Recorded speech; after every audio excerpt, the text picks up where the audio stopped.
여러분, 주보 순서지 보시면서 이제 제목 보셨죠? 아까도 잠깐 말씀드렸는데 오늘 세 번째 드릴 말씀의 제목이 인생이 꺾이는 이유에 대해서 말씀드리려고 해요. 뭘까요?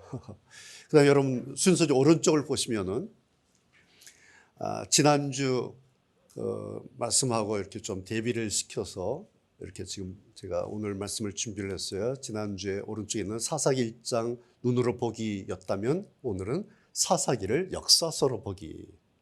그다음에 두 번째 사사시대의 변곡점 하나 기억나시죠? 철병거였다고 하는.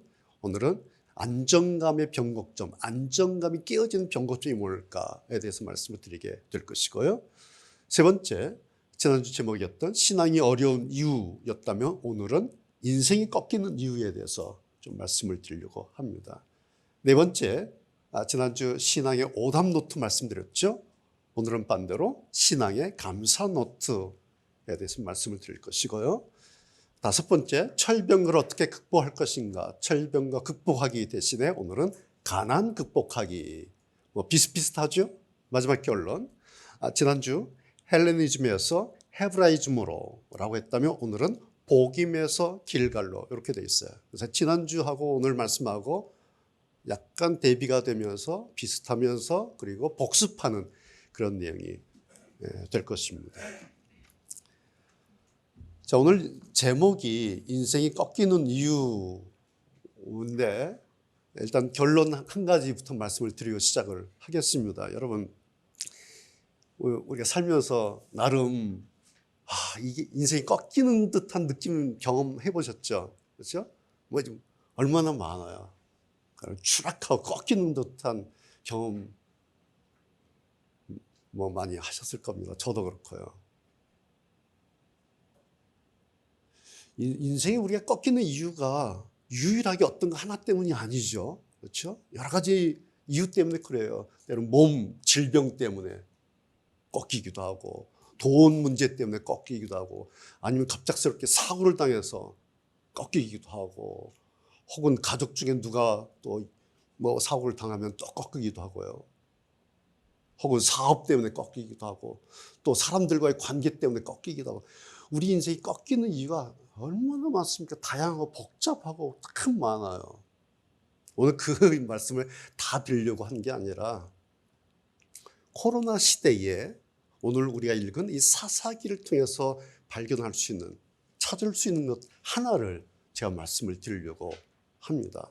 그것을 기준으로 해서 여러분이 여러 가지를 이렇게 해석하고 생각하시면 되겠다 싶습니다. 자, 여러분 오늘 원고를 다 나눠드렸어요. 오늘 좀 원고를 보실 필요가 있을 것 같아서요. 자, 첫 번째 말씀은 지난주 사사기 1장을 눈으로 우리가 봤죠. 도표, 지난주 도표 그대로입니다. 최고의 모델, 사사기를 시작했던 좋은 모델이 거기 여호와께 묻자와 그러면 여호와께서 가라사대 물으면 말씀하셔요. 그럼 들으면 돼요. 뭐를? 내가 이 땅을 그 손에 너희들 손에 붙였다. 그럼 이 말씀 듣고 유다와 시몬 지파가 이제 치는 거죠. 이것이 이제 지난주 1장의 내용이었어요. 자, 지난주 제가 설명을 안 했는데 여러분 조금 이게 왜 이러지? 라는 거 있었는지 모르겠어요. 이스라엘 지파가 12지파죠. 기억나시죠? 12지파인데 여기 보면 10지파 나와요. 그래서 2지파가 안 보여요. 그 이유를 잠깐 다시 설명하고 여러분 아시겠지만 설명하고 지나가도록 하겠습니다. 이제 40년 광야 생활 끝나고 가나안 땅 들어가기 전에 요단을 건너가지 않습니까? 요단 강을 건너죠.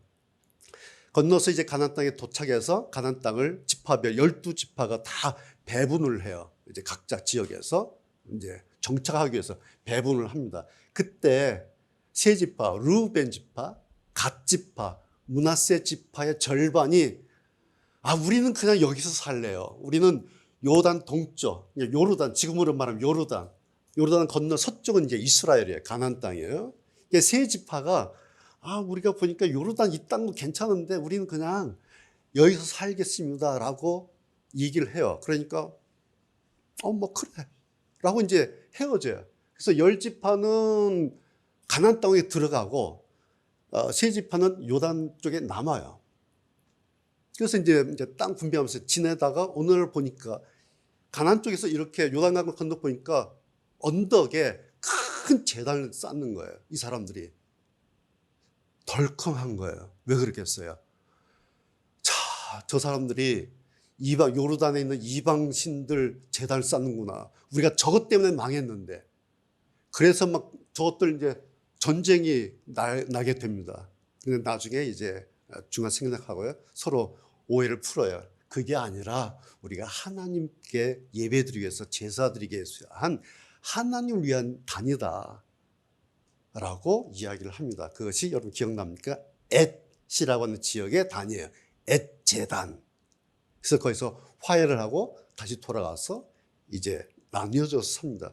그래서 이쪽 가나안 쪽에 남은 지파가 10지파고 이쪽이 2지파 반, 르우벤, 갓, 므낫세 2분의 1 절반이 남게 됩니다. 자, 이것은 무엇을 의미하냐면 광야 시대가 40년이었죠. 그리고 가나안에 들어와서 7년 동안 정착하는 시간이 있어요. 그리고 이제 7년이 끝나는 거예요. 그 얘기는 비로소 47년 만에 이스라엘 민족의 광야 생활이 끝이 났다. 그래서 이제 가나안에 정착하는 시대로 넘어갑니다. 그것이 사사시대예요. 사사기, 거기서부터 첫 번째 사사기 350년의 시대가 시작되는 그런 배경입니다. 자, 그러니까 이제 분배한 가나안 지역에서 각 지파별로 정착하는 일만 남은 거예요. 이것이 여호수아 죽은 후에 일어난 일입니다. 이것을 기록한 것이 사사기입니다. 그 사사기가 시작된 첫 번째 모델이 뭐냐면은 여호와께 묻자와 그리고 여호와께서 가라사대, 아주 좋은 모델. 이것으로 사사기가 시작이 됩니다. 자, 오늘 이제 두 번째, 지난주 1장을 눈으로 우리가 봤어요. 도표로 제가 정리를 해서. 오늘 두 번째로 사사기는 구약성경의 역사서로 분류되는 책이죠. 역사서예요. 그런데 사사기 2장, 오늘 우리가 읽은 사사기 2장 역사서의 첫 줄이 어떻게 되냐면 여러분 기억나시죠? 여호와의 사자가, 천사가 길갈에서 보김에 이르러, 길갈에 있는 지역에서 천사가 이제 이스라엘 민족이 있는 보김에 왔다. 그렇게 기록을 하고 있어요. 자, 이것이 이제 역사적인 기록이에요. 사사기에 나오는. 자, 여러분 여러분 잘 아시지 않습니까? 모든 역사는 기록할 때에 각자 자기 나라의 민족사관, 자기들 입장에서 기록을 하죠. 미국은 백인 입장에서 기록하고 우리는 우리 입장에서 다 모든 민족은 자기 민족의 입장에서 역사를 기록해요. 이걸 민족사관이라고 그러지 않습니까? 왜 그럴까요? 후대 우리 자손들을 위해서 우리 자손들이 선조들의 역사를 이해하고 그렇게 있도록 역사를 기록하는 거죠. 그게 이제 역사서죠. 자, 그런데 한 가지요. 일반적인 역사와 성경 역사가 좀 다른 게 있습니다. 일반 역사, 일반 우리 흔히 말하는 히스토리, 이것과 성경에 기록된 역사가 좀 다른 게 있어요. 그래서 오늘 제가 눈으로 보실 수 있도록 구문을 좀 지어놨는데요. 일반 역사는 대체적으로 연대기적 기록을 하죠. 연대기적으로. 그러니까 중요한 사건을 기록해요. 모든 역사책에 다 기록하지 않죠. 어떤 건 야사로 그냥 빠져요. 대부분은. 중요한 사건만 이렇게 기록합니다. 그래서 여러분 제가 줄을 이렇게 세 가지를 하면서 중간에 건너뛰는 부분이에요. 그게 공란이 있죠. 빠지는 부분이 있어요. 중요하지 않으면 다 빼요. 그렇죠? 그만 역사를 어떻게 다 기록하겠습니까? 이것이 연대기적인 역사 서술 방법이에요. 자, 그런데 우리가 성경에 나오는 성경에 기록된 성경 역사는 좀 달라요. 성경 역사는 점진적 기록이다. 제가 이렇게 붙였어요. 점진적 기록. 그러니까 의미를 가지고 성경에 있는 역사 기록은 모든 게 다 의미가 있어요. 글자 하나하나까지 다 의미가 있어요. 그래서 이렇게 반복됩니다. 그래서 성경을 보면 겹치는 부분이 있고요. 반복되는 부분이 있어요. 뭘까요? 겹치는 부분, 반복되는 부분의 의미가 뭘까요? 강조하는 거예요. 왜? 중요하기 때문에. 그래서 성경을 보면 겹치는 부분이 있어요. 사람들이요, 아우, 성경 읽다 보면 너무 지루해요. 앞에 있던 말이 또 나오고 또 나오고 해서 지루해요라고 하는데, 그 성경이라는 걸 잘 몰라서 그래요. 포인트가 지루한 거기에 있어요. 겹치는 부분. 왜? 여러분, 우리가 한 번 들어서 잘 모르니까 성경에 또 가르쳐주고 또 가르쳐주고 또 가르쳐주고 그래요. 오늘의 2장이 그런 거예요. 사실 1장에서 설명 다 했어요. 그런데 너무 중요한 문제가 있기 때문에 사상 1장이 기록된 것을 2장 시작되면서 1절부터 5절까지 다시 한번 겹쳐서 1장을 다시 이야기하는 부분이 있어요. 오늘 그것을 제가 말씀을 드리려고 합니다. 왜 그러면 우리가 구태 성경에 있는 성경 역사를 이렇게 알아야 되는 이유가 뭘까요? 어떤 면에서는 성경의 역사는 히브리 민족의 역사잖아요. 이스라엘 민족의 역사인데 우리가 구태 이스라엘 사람들 역사를 필요가 뭐가 있어요? 아니죠.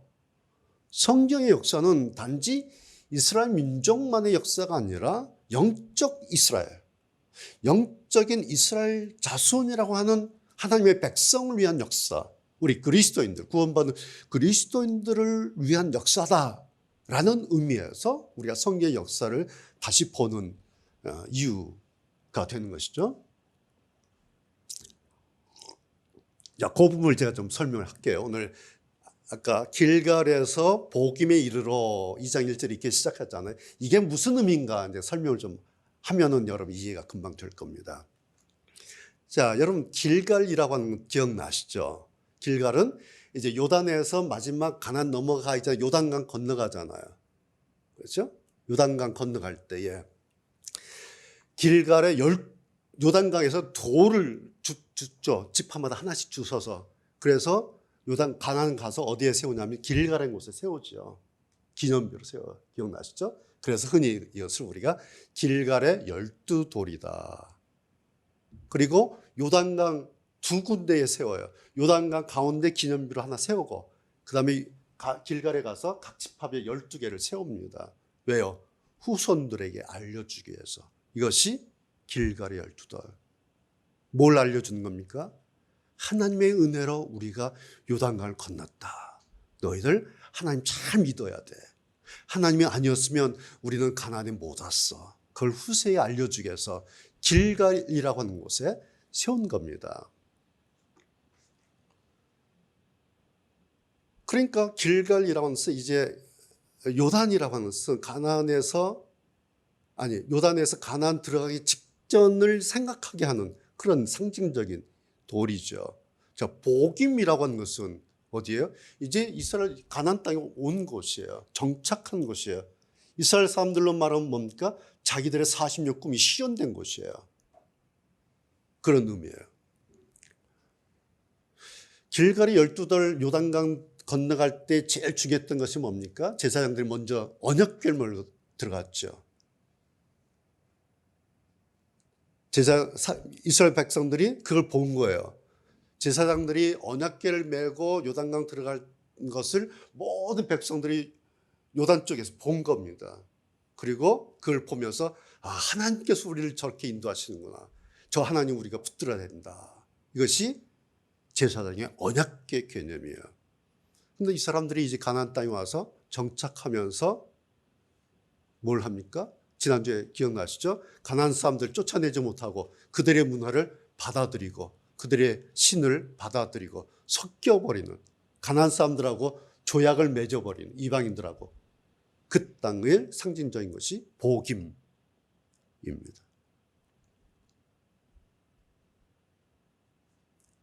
그래서 제사장의 언약궤라고 하는 것은 그걸 보고 마치 그걸 봤는데 하나님의 말씀을 듣는 것 같은 제가 그것을 헤브라이즘이라고 말씀을 드렸죠.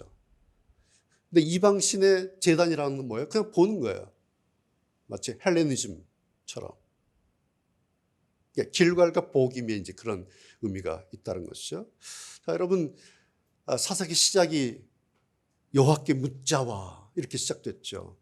근데 끝에는 어떻게 됩니까? 각자의 소견에 오른 대로 마치 길갈에서 복임으로 옮긴 것처럼 또 이스라엘 자손이로 시작됐던 사람들이 사람이로 끝난 것처럼 길갈에서 복임으로 옮긴 것처럼 이런 구조로 되어 있는 것을 볼 수가 있습니다.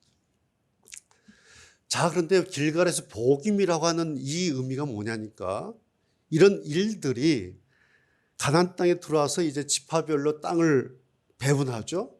정착하죠. 7년 걸렸다 그러지 않습니까? 오늘 사사기 기록에 의하면 그 7년 동안의 초기에 일어난 일입니다. 오늘 이 2장의 요 내용이. 그러니까 복임에서 이방신들 보고 그들과 같이 교류하면서 이제 자기의 유일신을 버리는 이런 일들이 막 일어나는 시점이 된 거죠. 제가 그것을 지난주에 눈으로 보는 것 무시할 수 없다. 헬레니즘의 그 위력을 무시할 수 없다. 그런 설명을 드렸는데 여러분 기억하실 겁니다. 그럼에도 불구하고 오늘 길갈이 나온 것은 뭐겠습니까? 길갈을 기억하라. 길갈 뭐죠? 하나님을 기억하는 것. 하나님의 말씀을 들었던 것을 기억하는 것. 그것이 길갈의 의미예요. 이제 이것을 놓쳤다는 거죠. 그것이 두 번째 안정감의 변곡점이다. 오늘 제가 그랬어요. 지난주에 행복이 깨어지는 이유가 뭔가, 그리고 행복이라는 것이 뭔가 말씀을 드렸죠. 안정감이 깨어지는 것, 행복이 깨어지는 거죠. 네. 내가 가지고 있는 평안, 안정감이 깨어지면 순간 행복도 깨어지는 거죠. 자, 지난주 여러분 다시 한번 기억을 해보십시오. 철병을 보고 가슴이 철렁 내려앉았죠. 네. 행복이 깨진 거예요. 왜요? 가난한 사람들의 그것을 본 거죠. 그것을 제가 헬레니즘이다. 그렇게 설명을 드렸습니다. 그런 순간에 사사기 전반 200년 동안 가졌던 그 평안, 그 땅이 태평하였다라는 그들의 그 안정함이 깨진 이유가 바로 거기에 있었다라는 거죠. 그러고 나서의 그들의 결말이 하나님 앞에 대성통곡하면서 하나님 어떻게 해서 우리 이스라엘 지파가 이렇게 없어졌습니까? 라고 탄식했던 그 장면이었죠. 자, 지난주에는 제가 말씀드리지 않았는데 오늘 이제 나온 거예요. 이것이 왜 이스라엘 10지파 중에서 7지파가 이스라엘 그 가나안 사람들을 쫓아내지 못했는가? 쫓아내지 못하고 나왔지 않습니까? 지난주에 그 이유가 뭘까? 지난주에는 이유에 대해서 우리는 알 수 없었어요. 그런데 2장에 가니까 오늘 본문에 그 이유가 나왔어요. 여러분 보세요.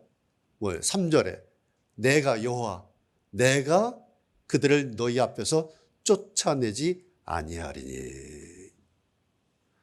1장에서 나오지 않았던 그 이유가 이제 2장 가니까 나온 거예요. 하나님께서 너희들 쫓아내지 못했지, 너희들 내지 못한 게 아니라 내가 그들을 너희 앞에서 쫓아내지 아니했다. 무슨 말씀을 하시려는 겁니까? 나 여호와를 너희들 간보지 마라. 그런 얘기예요. 내가 한 이야기를, 내가 너희들에게 한 약속을 간보지 마라. 내가 너희들에게 니네들 손에 붙였다 그랬잖아. 그럼 하면 되는데 안 했잖아.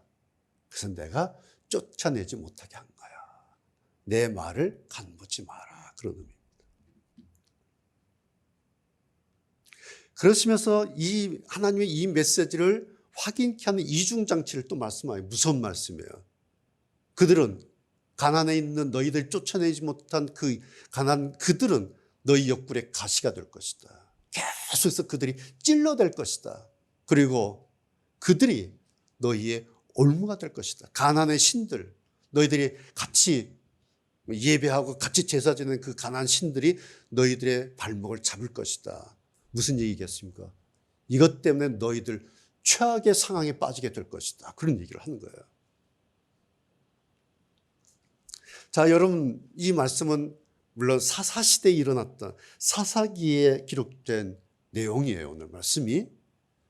그런데 이 말씀을 사사시대에 이 말씀하신 이 하나님은 여전히 오늘 코로나 시대의 하나님이시기도 하죠. 예, 그 시대의 그 하나님이나 오늘 우리 시대의 하나님이나 같은 하나님이에요.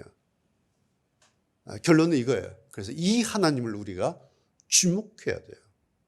특별히 코로나 시대에 우리 신앙의 방향을 다시 발견해야 됩니다. 뭐죠? 이 하나님에게로, 신앙의 원점으로 다시 돌아가는 이 지점을 우리가 다시 확인해야 한다라는 것입니다. 바로 이 부분이 오늘 설교 제목인 인생이 꺾이는 이유다. 오늘 사사기에 의하면 꺾이는 이유다. 자, 오늘 이 장에서 하나님께서 분명히 말씀하시죠. 여호와께 묻자와 하나님께 물으면서 시작했던 사람들이 얼마 지나지 않아서 하나님의 목소리를 듣지 않는 거예요. 순종하지 않는 거예요. 관심 없어 하는 거예요. 이 지점이 그들의 시대 그리고 그들의 인생이 꺾이는 지점입니다. 여러분 처음부터 그러지 않았어요. 이 이스라엘 사람들이 사사시대 시작됐지만 처음부터 그렇게 시작하지 않았어요. 처음에는 여호와께 묻자와 그리고 여호와께서 가라사대 듣고 일을 했어요. 실행을 했어요. 그렇게 시작했던 사람들이에요. 그런데 얼마 지나지 않아서 하나님의 목소리를 듣지 않아요. 관심이 없어요. 무시해버려요. 내 목소리를 너희들이 청종치 아니하였다. 하나님께서 참 어이가 없으셨나 보죠? 그러니까 너희가 내 목소리를 청종치 아니했다 하시면서 그 다음에 뭐라 그러세요? 그리하면 어찌미뇨 그러세요. 무슨 뜻이겠어요? 너희들 왜 그랬어? 왜 그런 거야? 여러분 하나님께서 모르셔서 물으셨겠습니까? 이렇게 말씀하시는 이 하나님을 우리가 좀 알아야 한다라는 것입니다. 예수님께서 복음서에 우리에게 주신 황금률 여러분 기억하시죠? 마태복음 6장의 말씀 너희는 먼저 그의 나라와 그의 의를 구하라. 그리하면 이 모든 것을 너에게 더하시리라. 그의 나라와 그의 의를 구하라. 굉장히 어려운 말씀이에요. 쉽게 말씀드리면 이거예요. 하나님을 자신을 구하라. 하나님에게로 향하라. 먼저 하나님에게로 원점으로 하나님이라는 원점으로 먼저 방향을 잡아라.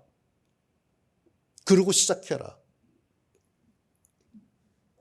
오늘 제가 세 가지를 말씀을 드렸는데 내 인생에 하나님 계시구나. 내 인생에 하나님 계시다. 여러분 이 생각 가지고 있는 거 여러분 뭔지 아십니까? 내 인생에 하나님 계시다. 이게 뭐예요? 내가 가진 최상의 복이에요. 동의하십니까? 내 인생에 하나님 계셔. 이거는 내 인생에 가질 수 있는 최고의 복입니다. 두 번째. 그래. 그렇다면 내 인생의 답과 내 인생의 열쇠는 그 하나님에게 있다라고 인정하고 그 하나님을 신뢰하는 거예요. 여러분 이것은 또 뭐겠습니까? 여러분 보험 드시죠? 보험 다 몇 가지 이렇게 저렇게 보험 들고 있죠?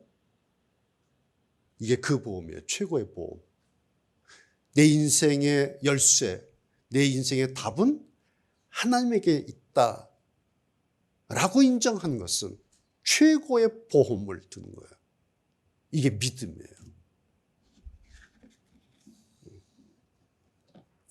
자, 그럼 두 가지를 우리가 가지고 있어요. 최고의 복도 가지고 있고 최고의 보험도 들었어요. 든든하죠? 그 다음에 해야 될 거 세 번째. 그러기 위해서 성경 하나님 말씀대로 각자 온전히 돌아오면 돼요. 원점으로 다시 돌아오면 됩니다.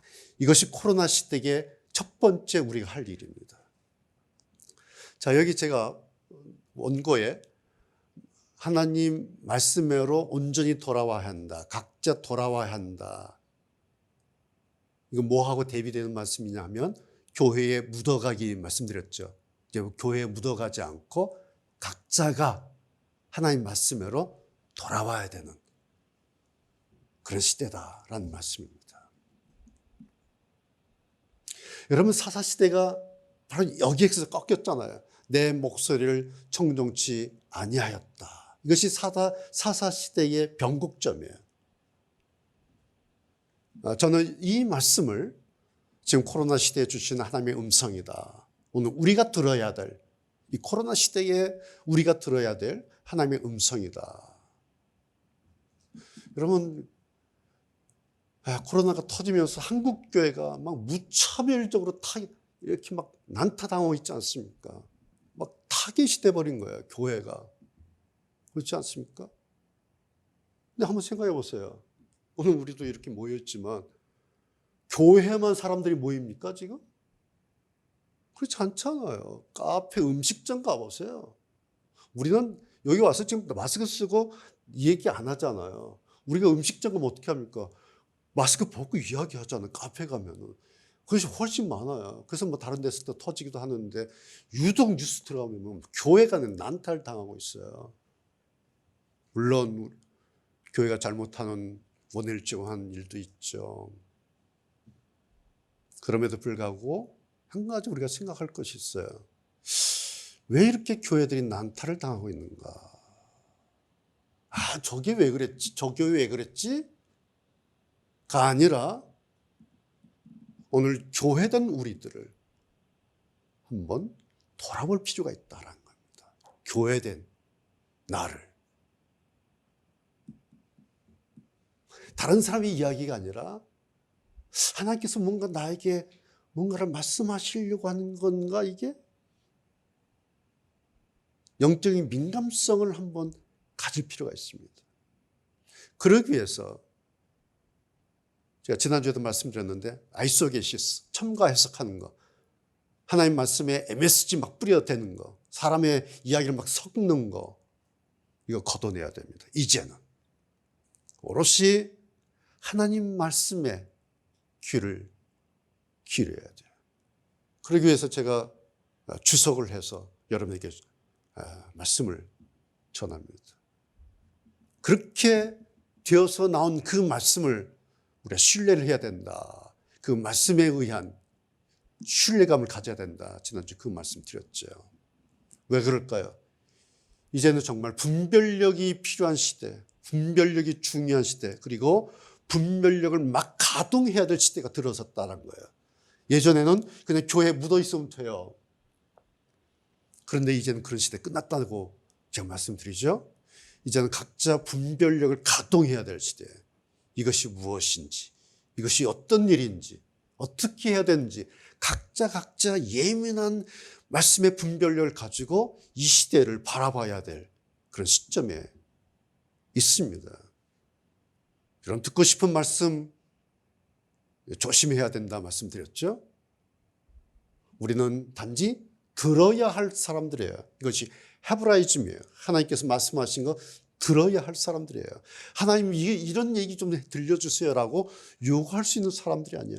그 사람들은 사사시대 사람들이에요. 각자 소견에 오른 대로 이게 맞아라고 다 간.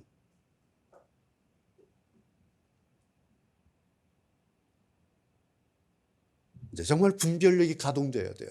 이 이야기가, 이 소리가 뱀의 소리인지 약장사의 속임수인지 그거 이제 분별해내야 되는 그런 시점이에요. 그러기 위해서 지난주에는 오답노트를 제가 제시를 했죠. 오답노트에서 나의 약점, 나의 아킬레스건을 잡자. 오늘은 다른 방법을 하나 드리려고 합니다. 신앙의 감사노트. 자, 여러분, 오답노트와 감사노트 차이가 있다면 뭐겠어요? 물론 내용적으로 차이가 있죠. 자, 오답노트가 좋아지려면 어떻게 해야 됩니까? 오답노트의 내용이 줄어드는 거예요. 처음에 10문제가 오답이었는데 점점점 하다 보면 2문제, 1문제에서 없어지면 이제 100점 맞는 거예요. 이게 오답노트예요. 감사노트는 반대예요. 감사노트는 점점 많아지는 거예요. 점점 감사한 것이 많아지는 거. 여러분 제가 원고에 그렇게 했죠. 자기만의 사사기 1장을 추억하라. 여러분 각자 사사기 1장 무슨 뜻이겠어요? 내가 지금까지 하나님으로부터 받은 은혜가 무엇일까? 나는 지금까지 하나님께 어떤 은혜를 받았는가? 그거 한번 기록해 보는 거예요. 그것이 감사 노트예요. 나는 이제 개인적으로 나는 하나님께 어떤 은혜를 받았지? 내가 하나님께 감사할 일 어떤 거였지? 감사했던 일 어떤 거였지? 나에게 일어난 감사한 일 뭘까? 그거 한번 적어보는 거예요. 생각날 대로 계속 적어보는 거예요.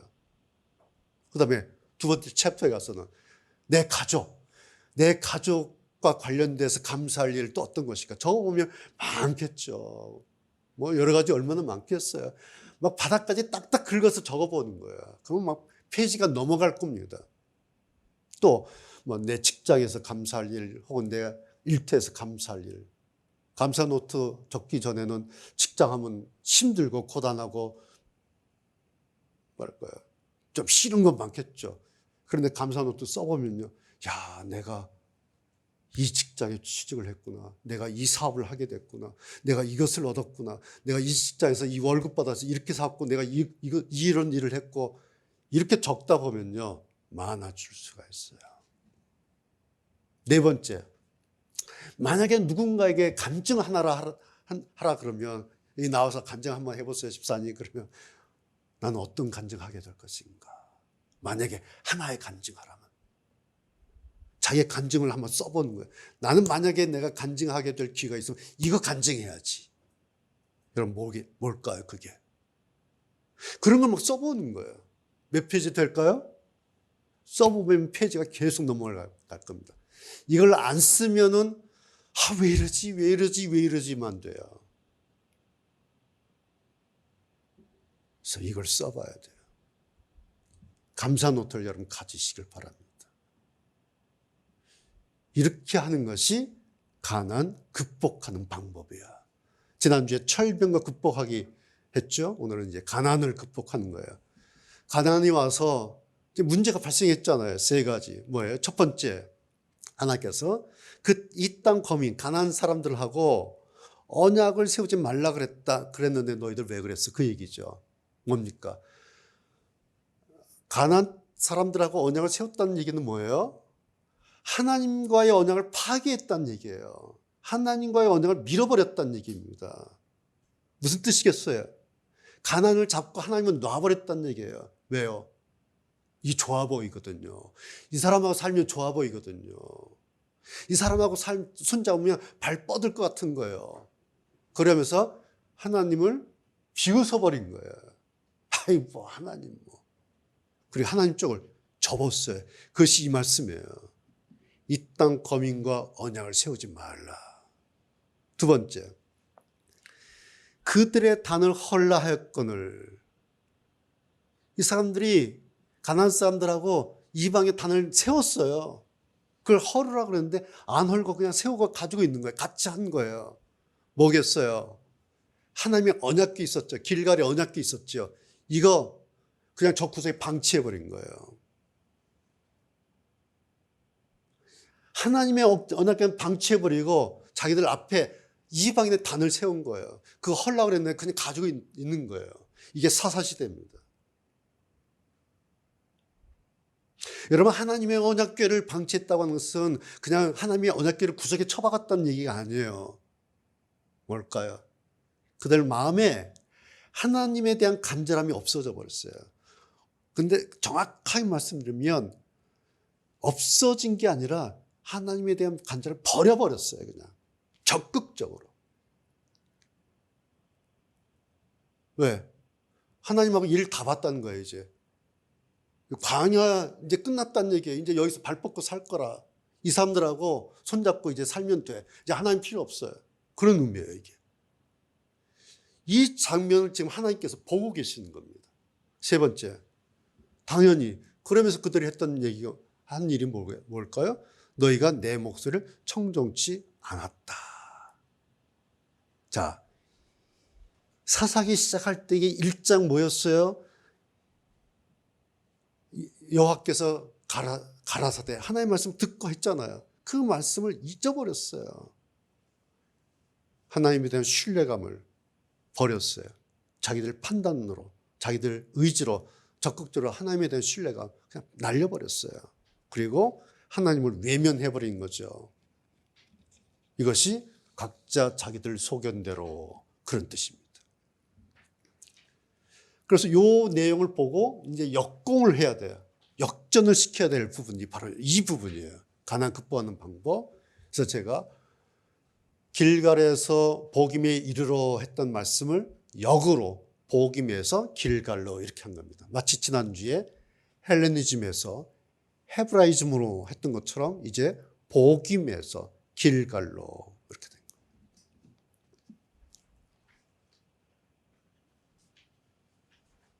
여러분, 길갈의 그 감격이 결과물이 뭔지 아십니까? 복임이에요. 길갈이 길갈로 남았어야 되는데 몇 년, 1, 2년 지나다 보니까 그들의 결과물이 복임이에요. 복임 뜻 나왔죠. 백성들이 운지라 울었어요. 눈물이에요.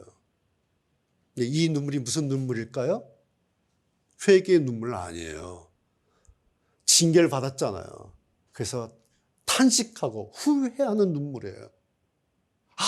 발등을 찍으면서 우리가 왜 그랬을까, 왜 그랬을까 후회하는 눈물입니다. 이것이 회개의 눈물이 아니에요. 그런데 오늘 5절 보면 복음에서 제사를 지냈다 나오잖아요. 그래서 이 사람들이 회개하고 제사 지냈는가 보다. 천만에요. 복음에서 제사 지냈는데 이것은 좋은 제사가 아니라 형식만 남아있는, 그리고 열등감과 죄책감의 제사다, 제가 그랬어요. 왜? 회개하지 않았기 때문에. 회개 흔적이 없어요. 회개했다면 사사시대 그 다음이 이렇게 되면 안 돼요. 이해가 되시죠? 사사시대 2장 3장 그 다음에 그런 일들이 일어나면 안 돼요. 회개하지 않은 거예요. 제사는 지내요. 회개하지 않아도요, 지내요. 회개하지 않아도 예배 멀쩡히 드려요. 근데 그 예배가 뭔지 아세요? 그 제사가 뭔지 아세요? 형식만 남아있는. 마음으로는 하나님과 관계가 없어요. 마음에는 하나님에 대한 절절함이 없어요. 신뢰감이 없어요. 그냥 형식적으로만 들랑달랑해요. 형식만 남아있는 그런 예배. 그런데 자기들이 알아요. 이러면 안 되는데 그것이 죄책감의 예배예요. 열등감의 예배예요. 기쁨의 예배가 아니에요. 하나님 감사 예배가 아니에요. 왜? 형식만 남은 예배이기 때문에. 이것이 복임의 제사입니다. 이제 눈으로 보이죠. 이걸 바꾸면 되겠구나. 이것이 포인트구나 보입니다.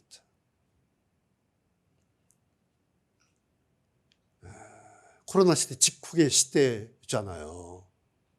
누가 하는지 몰라요, 지금. 누가 어디에서 신앙생활을 어떻게 하는지 몰라요. 그런데 집콕하면서 어떤 선택을 했는지, 어떤 결정을 했는지, 어떻게 믿음 생활을 했는지 그 결과물이 언젠가 드러나게 될 것입니다. 어떻게?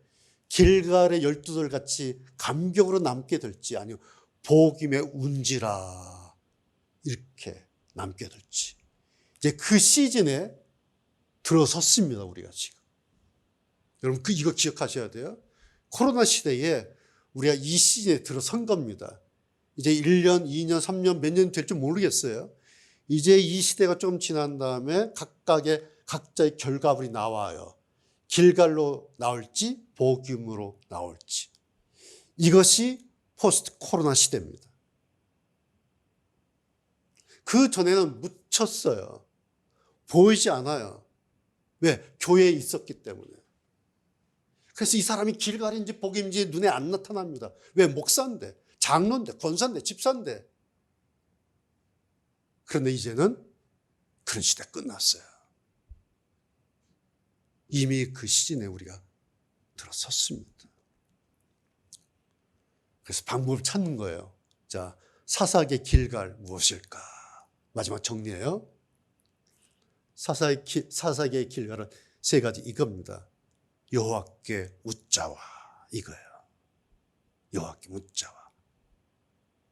헤브라이즘으로 돌아가는 것. 하나님 말씀 듣는 것으로 돌아가는 것이 여호와께 묻자와 길갈입니다. 두 번째, 이스라엘 자손이 그랬죠. 사사기 1장에 이스라엘 자손이.